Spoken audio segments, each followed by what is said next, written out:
Okay, hi there, guys. G Cherry here. Streaming, doing my ums a lot. I had my light just perfect, bear with me. Streaming live from the Lost Constitution State. A lot to talk about today. Hopefully, I can get through this without the dogs barking. First, I wanted to share a video that my friend Kevin Larson caught of my speech up at the Capitol on 2/16. I'm sorry, was it 2/16? No, it was 3/16. So actually, it was just last month, or actually this month, because we haven't switched out of March. I'm just going to share that with you because I'm a fumbling mess today. So let me share this with you. This was filmed by Kevin Larson, and I'm sharing this with you because tomorrow in Connecticut, the Public Health Committee is expected to vote on the or at least one of the vaccine bills out of committee. So there's SB 568 and HB 6423, which I also have the bill language to talk about. So lots happening in Connecticut. Not good stuff at all. Very concerned about the Constitution states. Not feeling very constitutional, not feeling very free, feeling actually quite scary. So just wanted to start with this little speech that I gave up at the Capitol for medical freedom. This medical freedom is a human right. And thanks to Kevin Larson, I'm going to also play another one of his videos that he did that's absolutely hysterical. So if you're not following him on Vimeo, please do. But here is this speech.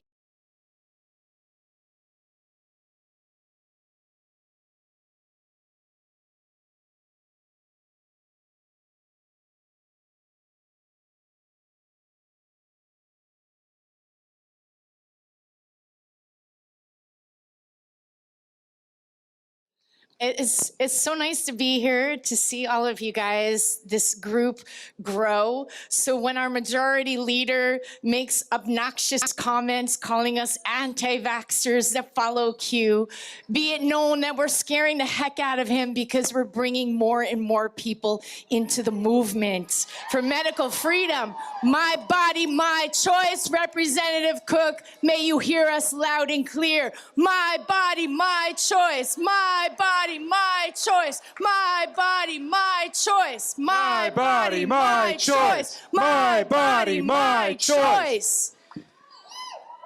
Woo! I didn't choose to be an activist in the medical freedom movement.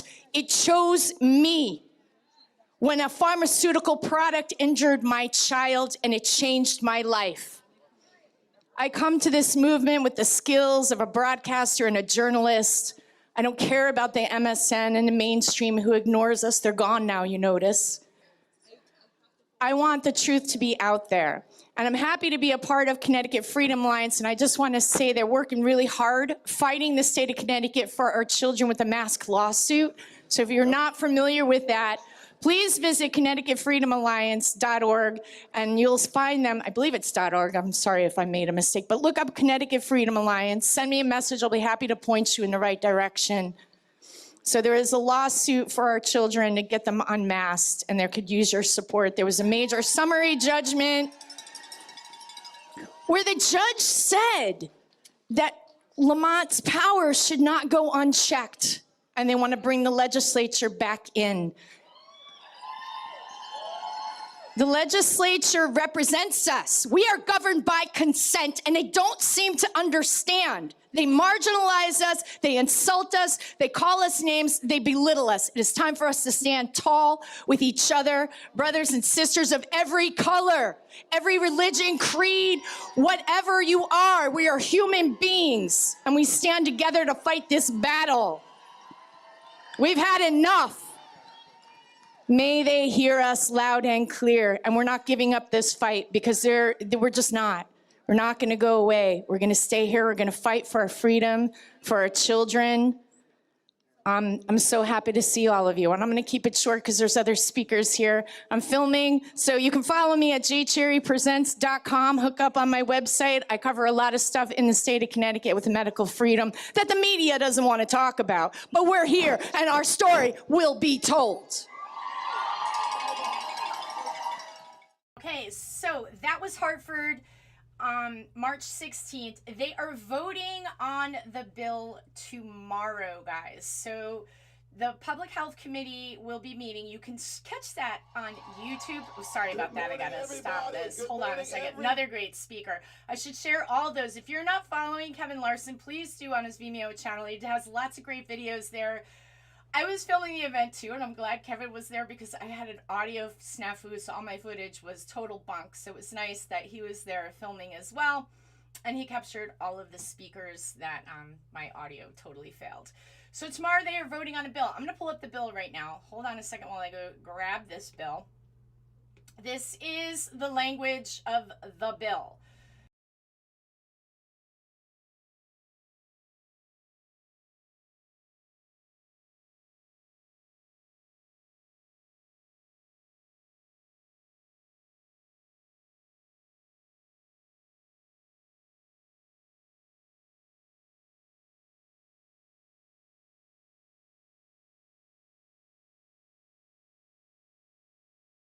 This real quick while I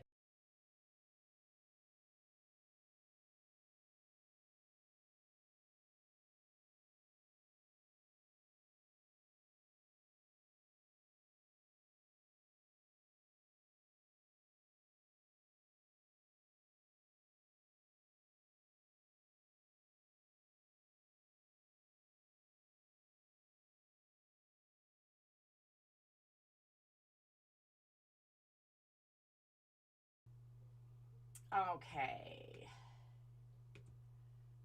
Here I am again. I apologize.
Here we are. Okay, so you can't see me. I apologize for that.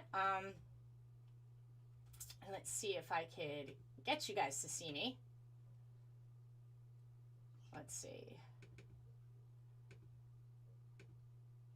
Oh, why is it doing that? Oh, so fucking frustrating. Hold on a second, guys. I apologize for that. I really do. I'm having such a snafu, and then my audio is dying on me. So I wanted to pull up the bill for tomorrow, and I'm having such a terrible time with this. So bear with me as I try to get this back up here and share my screen. Hold on a second while I try to do this. Give me 1 sec as I figure out what the heck is going on. I lost my screen share live in real time. So they're going to vote on this bill tomorrow, and I promise I'm going to get this situation up for you as I share this screen. Here we go. This should do it now. There we go. Share screen. So here it is. This is the bill. Hold on a second while I blow it up. And that's too big, of course.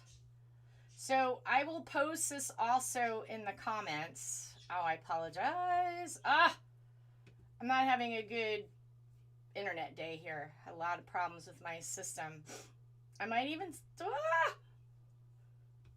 Here we go. Here we go. Here we go. Better. Here we go. So an act eliminating the non-medical exemption to the immunization requirement. So this just is going to go through the whole bill here. I'm not going to go through the entire thing. You could read through it. So anywhere where you see something underlined, this is where they have something new. So this is where a case of a child enrolled in the 6th grade or below who prior to the effective date of this section was exempted from the appropriate provisions of this section, presentation of a statement that such immunizations would be contrary to religious beliefs of such child or parents or guardian of such child. As such, additional immunizations are recommended in a written declaration in a form prescribed by the Commissioner of Public Health for such child by a physician, physician assistant, practice registered nurse, or present certificate in a form of prescribed by the commissioner pursuant to section 7 from a physician assistant. So this is for your child. So there's not going to be any exemptions to the vaccine if this passes. So about 10,000 children in Connecticut, well, thousands of children, it's hard to estimate exactly, are going to be affected by this really intense bill. And they're voting on this tomorrow, which is a big deal, guys. There's all kinds of scary stuff going around. This is a 25-page bill.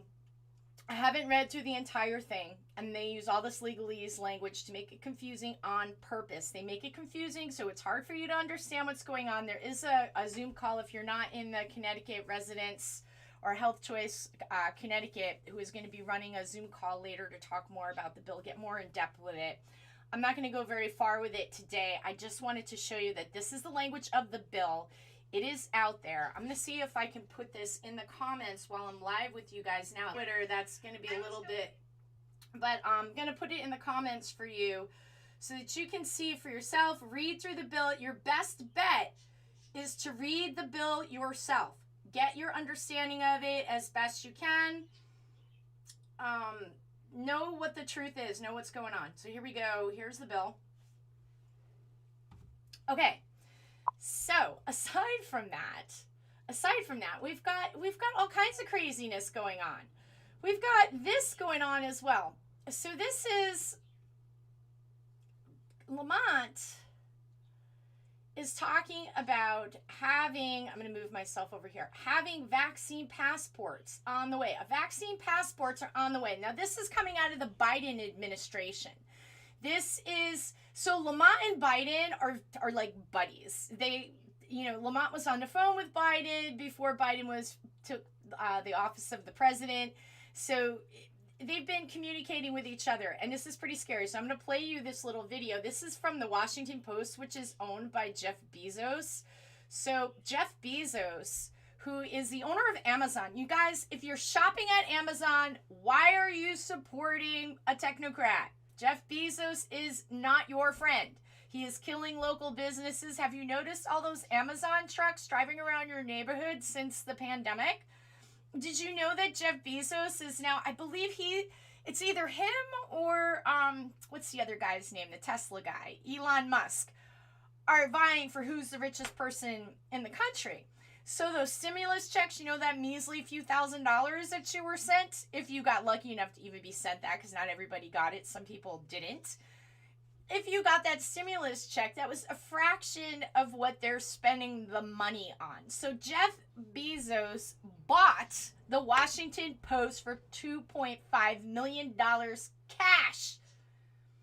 So when you read the Washington Post, just know that the owner is Jeff Bezos, and he has investments in pharma. He has investments to deliver pharmaceuticals to you.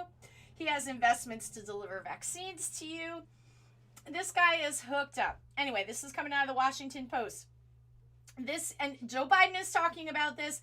Governor Lamont has said that he wants to do this, and the state of New York has already started this process with their Elixir Pass. So let's take a look at this. This is out of the Washington Post. Hold on a second while I get this played.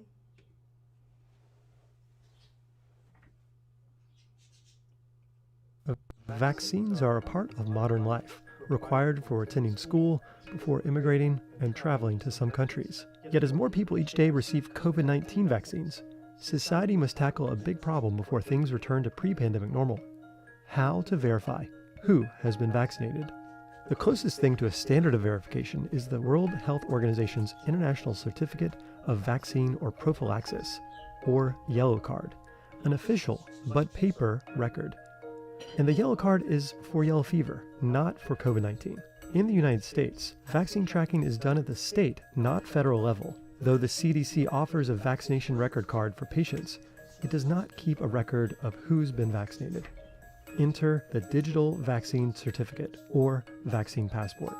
Common Pass is just one of several initiatives launched by private, nonprofit, and for-profit groups in the past year. Common Pass is a platform, an app that lets people collect their laboratory results and vaccination records and use those to be able to show their COVID-19 status, to get back to travel, back to work, back to life, while protecting their data privacy. IBM Digital Health Pass is a platform that gives the opportunity for individuals to demonstrate their vaccination status or their testing status. Here's how they might work. When a patient is vaccinated, their participating doctor or clinic creates a unique digital certificate. The proof of vaccination can be stored for later in an encrypted digital wallet on a smartphone or chip card. When the vaccinated patient travels, they open the pass with biometric ID or thumbprint. The airline, venue, or office scans the pass, but only sees a yes or no confirmation if the passenger satisfies set requirements, matched to their ticket and identification. Now we are in a pilot phase with many different companies across the world, and in the transportation space. We have employers using the solution to bring their employees back into an office. And we also have pilots in the entertainment and stadium space. There's still many countries where you have to demonstrate that you've been vaccinated for yellow fever to travel. This is just, an extension of that model, but doing it in a more secure, digitally reliable way. In fact, millions of Canadians already have access to something very similar, Can Immunize, a free digital vaccination record app launched in response to the 2010 H1N1 pandemic. But privacy experts worry vaccine passports are being rushed. Throughout this pandemic, we've seen technology companies trying to insert themselves into the middle of a public health crisis. And while some of them are well-intentioned, we continue to see them insist that they have the solution to this public health nightmare, even when we're not hearing that request coming from public health officials themselves. We've seen exposure notification systems, high-tech contact tracing apps that were introduced in the early days of this pandemic. And time and again, we've seen them become a high-tech distraction from evidence-based responses to the pandemic. You aren't able to get the amount of public buy-in or even the technical structures that are needed for them to work. But for the medical community, replacing the paper standard with a digital one is a modern necessity. Clearly, digital technology is the way forward. I think everybody recognizes that we're going to need to move to a digital technology. As always happens in these cases, you have multiple vendors and organizations getting involved. The picture with that is from the Washington Post, and let's just take a little gander at this article. So as you can see here, hold on a second, let me make sure you guys can see the article. I'm going to pull this out a little bit. So the Biden administration, this is what's really upsetting to me anyway, is that the Biden administration, why does it do that? The Biden administration is actually going to implement, that'll unlock again. So the Biden administration and private companies are working to develop a standard way of handling credentials, often referred to as vaccine passports. Notice the word private companies. So when you think about this, right, one of the things that I find extremely upsetting about this is that when you think about it, the Biden administration is using private companies wants to use private companies to put out this passport. So this passport will be set up to screen you for your safety, right? For your safety. And you won't be able to get on a plane. You won't be able to go into venues. Won't be able to go out to anything without this passport, which they are introducing into New York. And right now they've introduced this passport into Israel as well, which is really just mind-boggling that they've done this and that they're talking about it here. And I'm going to show you this other article. This is Connecticut. So Governor Lamont is saying the same thing. So here we go with Governor Lamont. Let's take a gander at this particular thing. Hold on a second while I get this up here for you guys. Hold on there a second. Let me bring this up. So this is Connecticut. This is really scary stuff, guys. We have got to resist.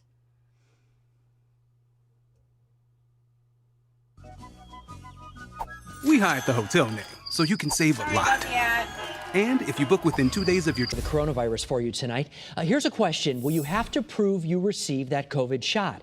From the governor's office to local businesses, this is really becoming a hot topic. Yes, it certainly is. Channel 3 Eyewitness News reporter Shantae Passmore explains what might happen once more people are vaccinated. She is live in West Hartford with all the details. Shantae. Well, Mark and Aaron, as you can imagine, reaction is mixed, and there's even talk of maybe possibly in the future that restaurants would create these vaccinated and non-vaccinated sections in the future. But will that actually happen?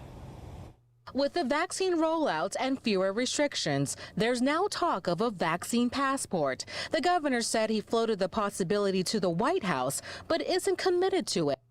Did you see this sign? Hold on a second. Hold on. Look at this. Let me stop on this. Look at this. Look at that. Look at this. Don't sit here. I wish I could zoom up on it. It's like something like, this is for your people with vaccines. What is this right here? Do you notice that? This is insane. How is this not discrimination? You know what somebody said to me the other day? This is mind-blowing, all right? This is absolutely mind-blowing. This just goes to show how little people have an understanding of what the Constitution means, right? So the Constitution does this thing, it's called equal protection under the law. You know what that does? That protects minority groups. That protects the small majority of people. Now, yes, we've had racism, we've had stigmatism on minority groups, and that's always been illegal and wrong. We've never needed new laws for that.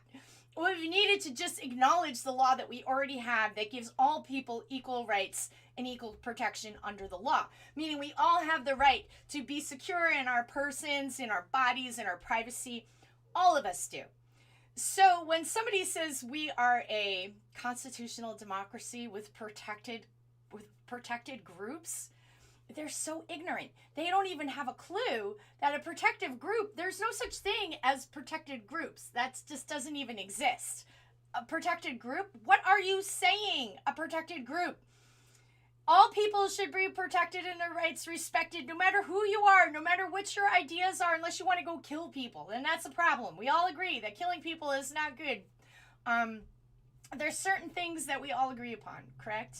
And one of the beautiful things about the Constitution and the Bill of Rights is that we have this living, breathing document that enables us to respect each other's personal liberties, whether you're a large group of people or a small group, a minority group, called equal protection under the law.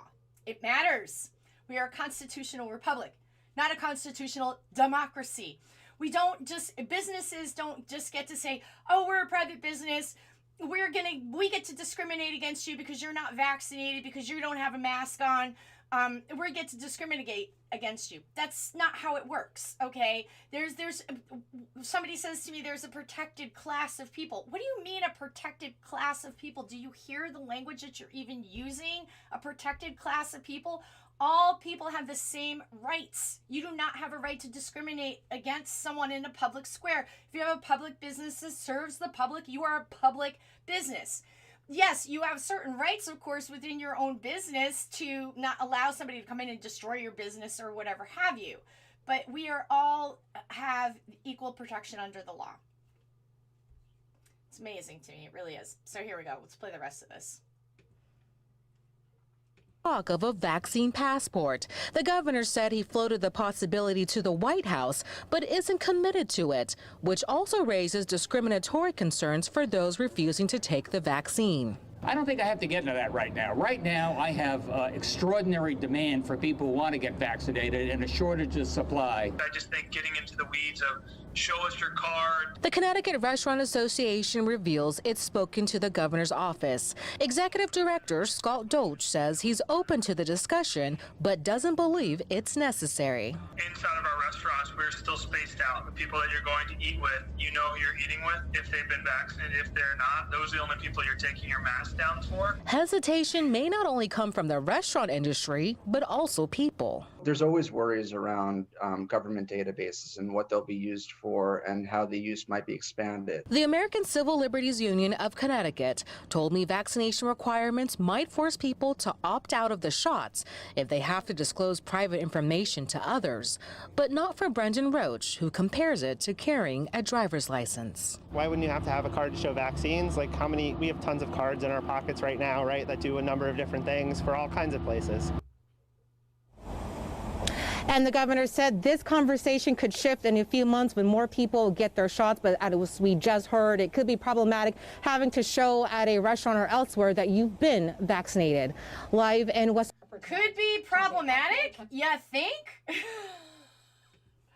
What have we come to? What have we come to where this is even on the table, where this is even in discussion? A vaccine passport? Last I understood from Anthony Fauci that even if you're vaccinated, you still have to wear a mask and be socially distanced. That the vaccine doesn't stop transmission, but lessens the symptoms. Anyway, where does having to show your papers, where does that bring you? What part of history and human history does that bring you to? So let's take another look here, because this is all connected. Because if we get into the Great Reset, so Klaus Schwab is the founder of the World Economic Forum. And if you haven't heard of Klaus Schwab and the World Economic Forum, I really, really recommend that you get acquainted with the World Economic Forum. They're the drivers behind the climate change propaganda. Yes, I said that. Now, does that mean that I hate the earth and I want to pollute it and I support big companies polluting the earth? Absolutely not. I do not support that. I think all of us should do the best that we can to be mindful of this beautiful planet that we live on and call home. However, I do not think that the government with their climate change initiatives are actually going to help the people. So it's like a twofold thing. It comes into all these things. You've got the biometric security state, you've got the 5G technology, and you've got the smart cities and smart technology. They all kind of go hand in hand. So the public transportation initiative that you're going to hear that at the national level, Peter Buttigieg is talking about creating a mileage tax. Now, here in Connecticut, we're very familiar with the talk of mileage taxes, tolls, and in some states in the country, there are tolls. Like if you travel through the South, I'm sorry, that's not necessarily the South, but through like DC and down through Jersey, and I'm not sure how far all those toll roads go. It costs you a pretty penny to get through that area of the country. And so I went to the toll meeting a few years ago here in Connecticut. They had a banking committee meeting to talk about funding the infrastructure, the green bank, green initiative, all these nice buzzwords that give the people a feeling of, oh, that's a good thing. We're going to save the environment. Right. Not necessarily. Sounds good, but let's follow the truth here. So during that hearing at the public, for the Public Banking Committee, or I'm sorry, not the Public Banking Committee, for the Banking Committee here in Connecticut, they talked about debt capital, user fines and fees, right? So that all connects together. And what I'm bringing you back to with the World Economic Forum and Klaus Schwab and the whole Great Reset comes down into this, where they don't want you to own a car. They don't want you to own a car. You're not really going to be eating much meat. They're going to have limited things of meat. Bill Gates is buying up the farmland. He's buying up the farmland in the United States, such as to concern every human being on the planet. That Bill Gates is buying up the farmland. That they want you to eat lab-grown meat to save the earth, because eating meat is toxic. You know, I could agree about like factory farming and corporate greed. I could agree with that. Like, I prefer my meat to come from local farmers of a local land, grass-fed, humanely raised. I prefer hunted meat. I'm not going to eat lab-grown meat. That's not going to save the environment. Cow poop is not killing the environment. Maybe at a factory farm level, you're getting to some of those problems.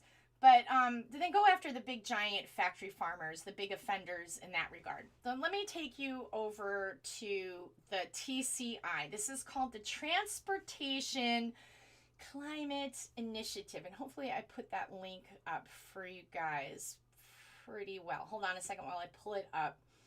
Just give me a second. Everything is running a little bit slow on me today.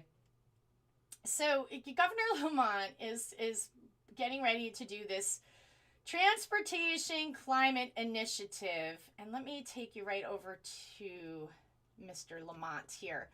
Bear with me, guys. I lost his place.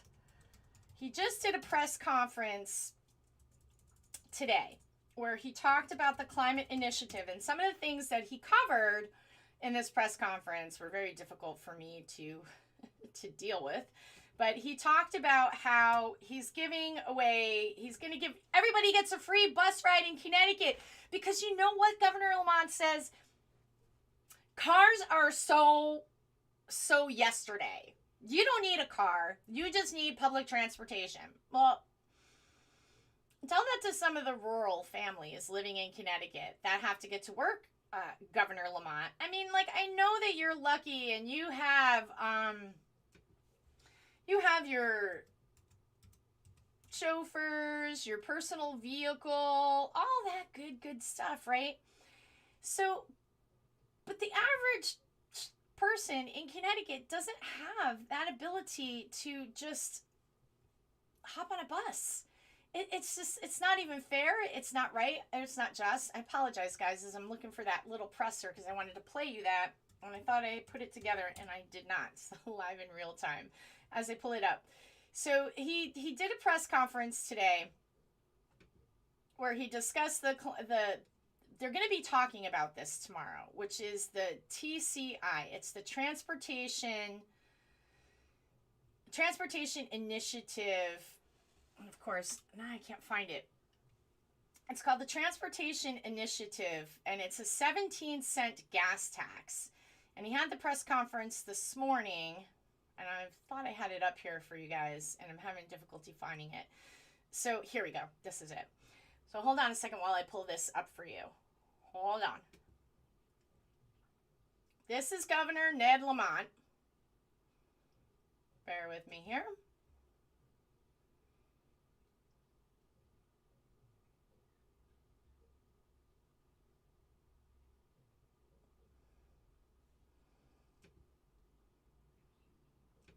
Of what we'll be able to do all across. I'm just going to fast forward to him. Oriented. Listen to this. Plan very soon, probably talking about climate change and global warming. Maybe they have a little longer term perspective than some of us do.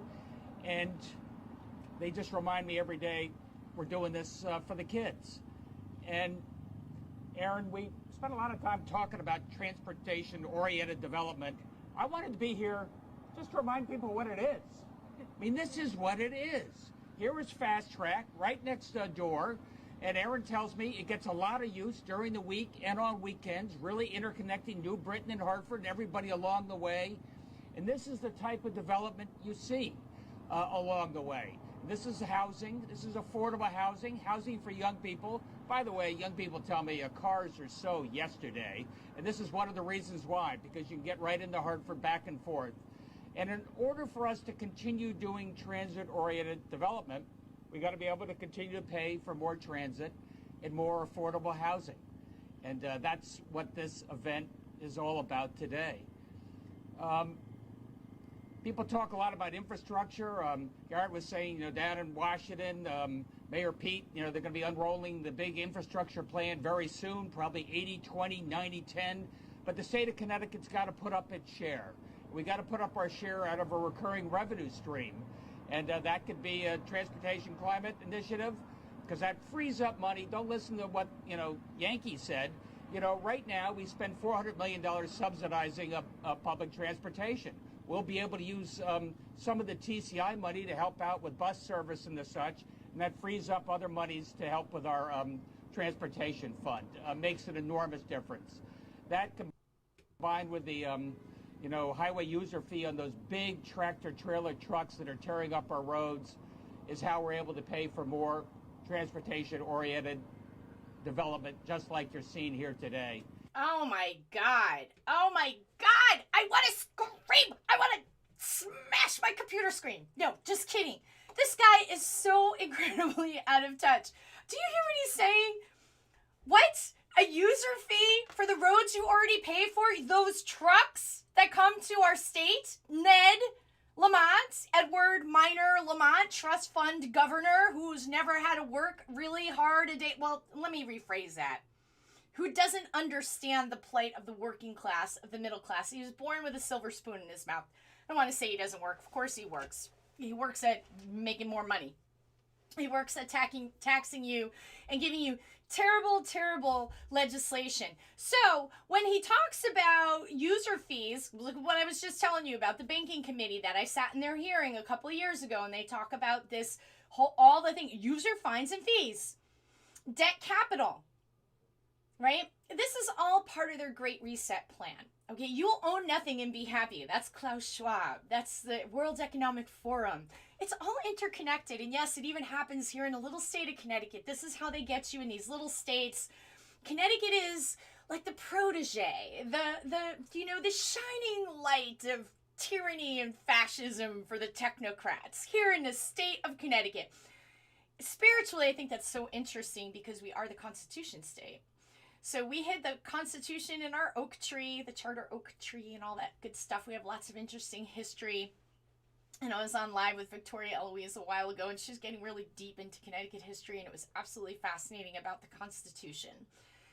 But this tax that he's talking about, not only is Ned Lamont talking about a 17-cent transportation climate initiative tax, right? Not only is he talking about that, which is going to hurt working families, because they're working families in rural parts of Connecticut, they'd have to take like 6 buses to get to work. How would you get to work? But you don't matter, because we need affordable housing, and you're going to pay for it with a transportation tax. How does that make sense? Didn't we get the income tax that was supposed to make Connecticut more solvent, but only made us more in debt and more dependent on taxing the people?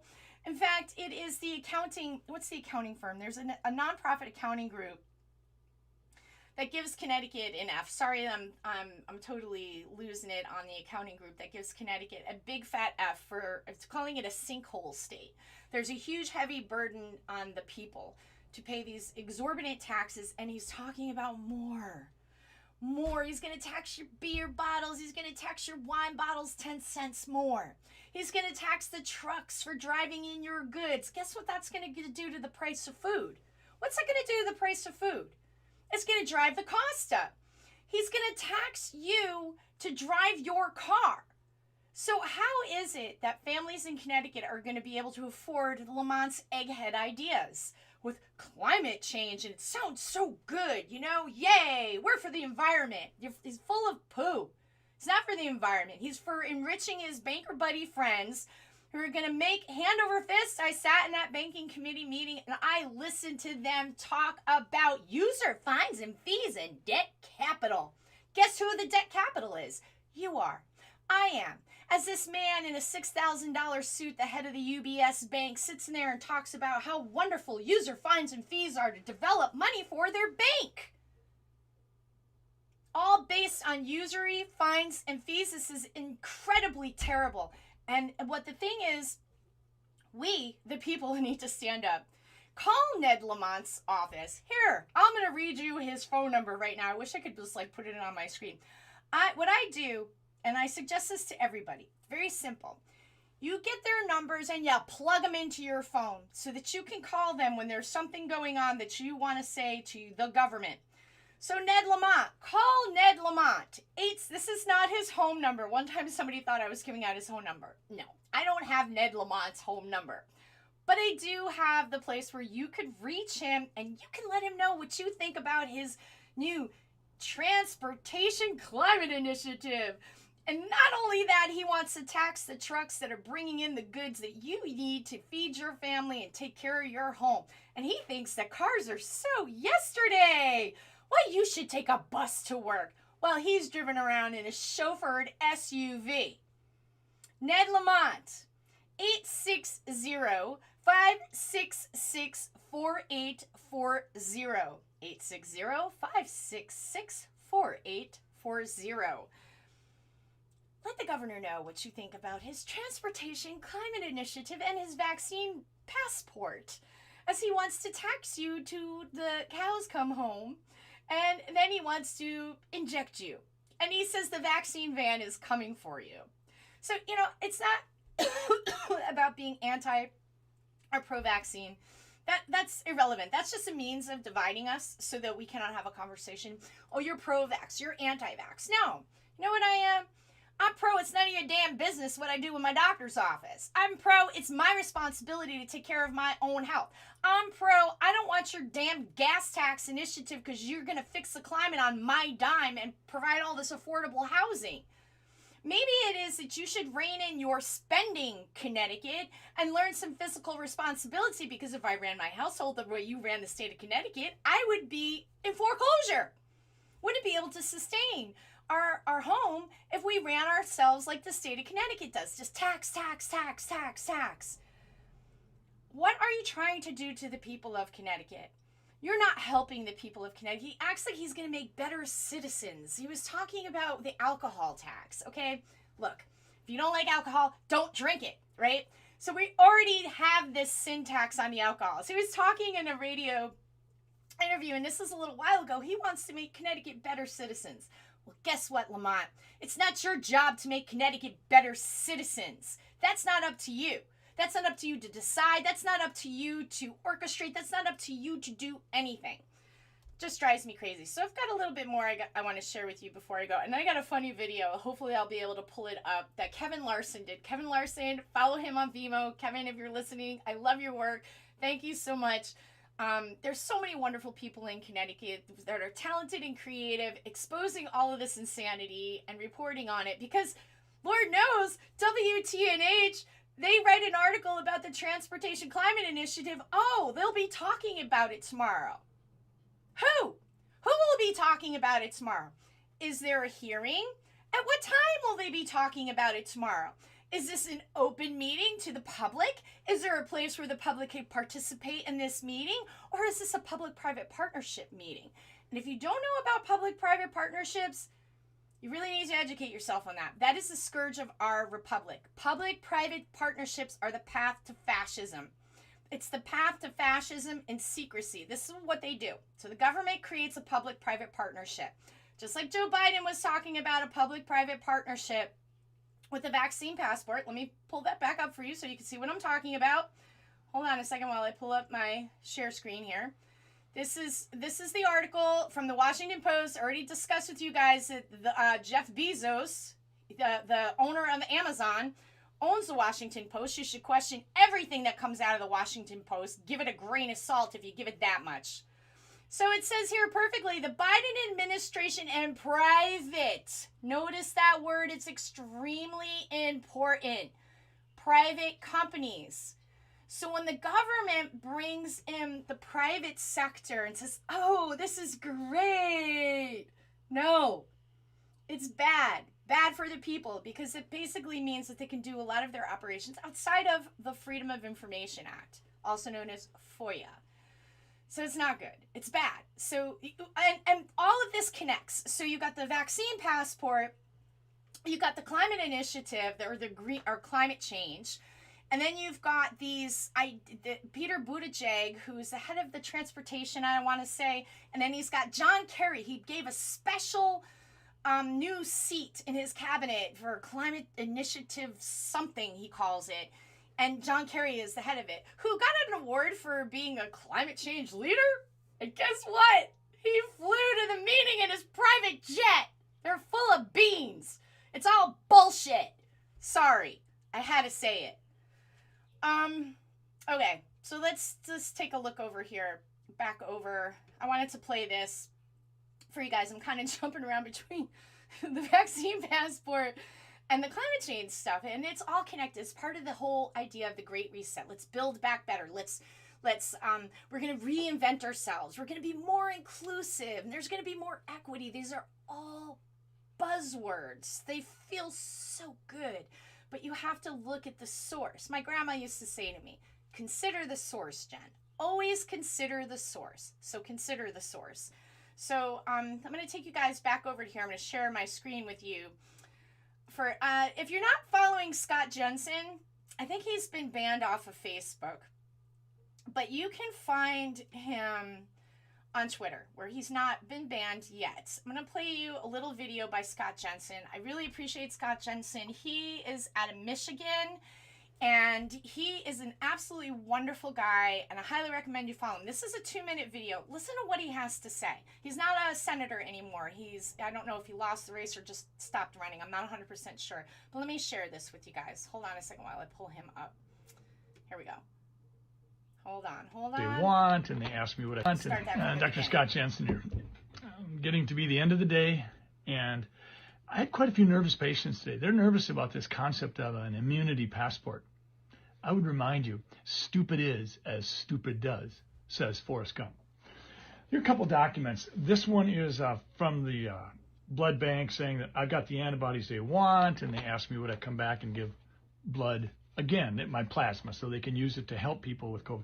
This is another one that says that I've got the antibodies. I have had antibodies tested a half dozen times. Positive ever since September.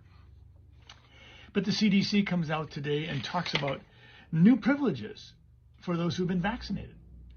But in the Axios, A-X-I-O-S article I read, it didn't comment on how about new privileges for those people who have had the disease recovered.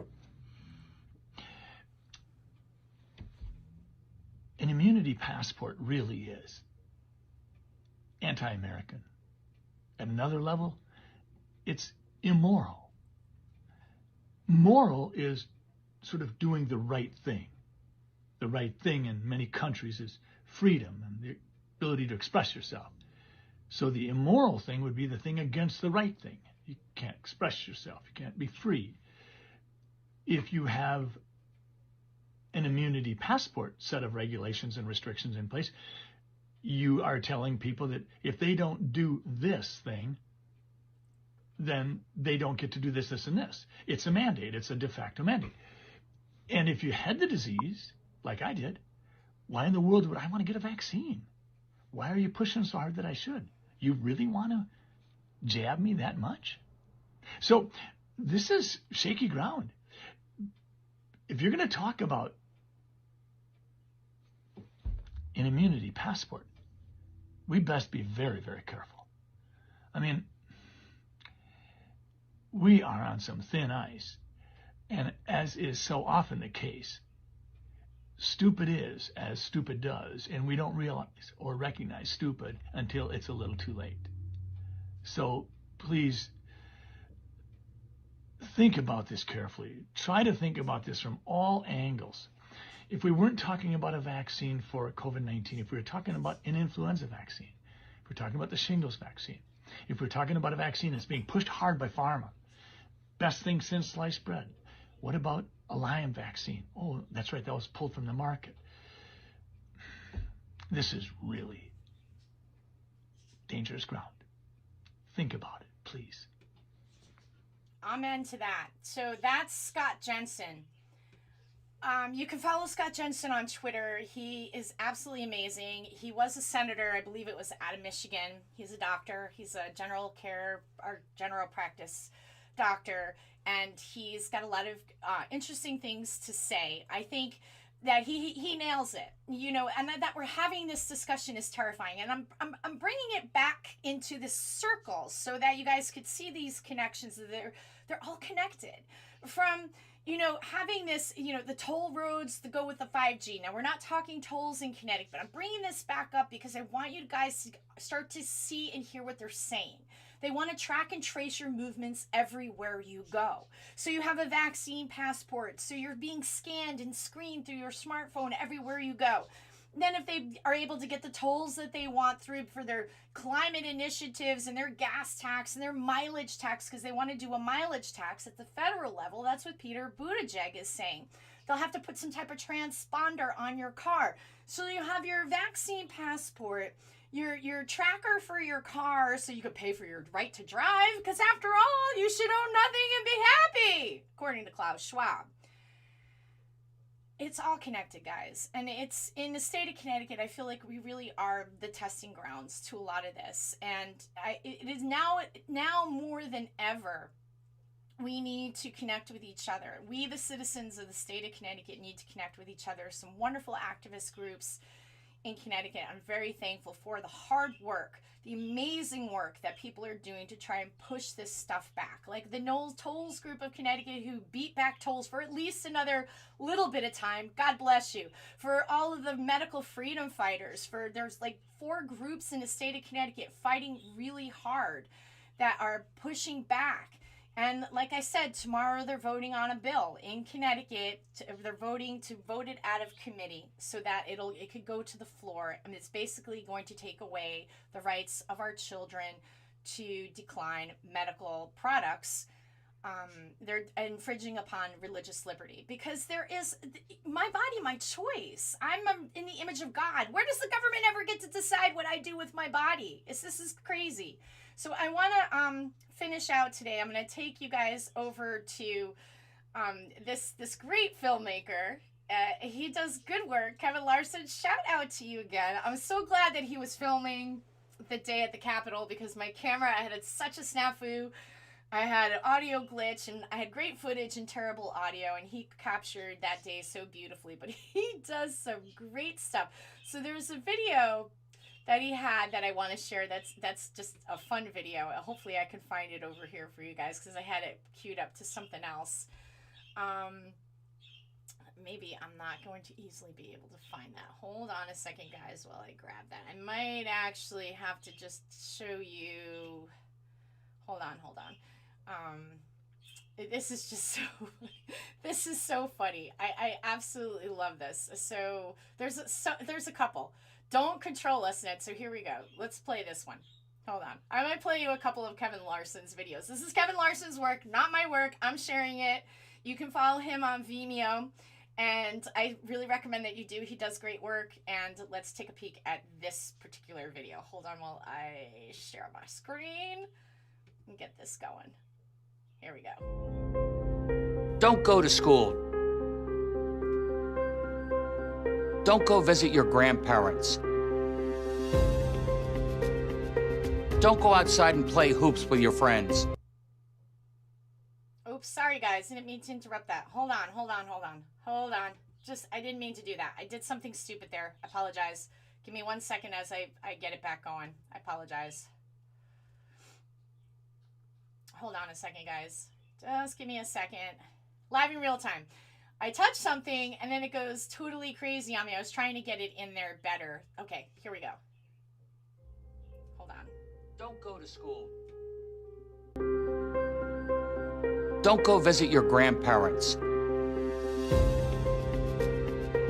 Don't go outside and play hoops with your friends. Don't go to a worship service.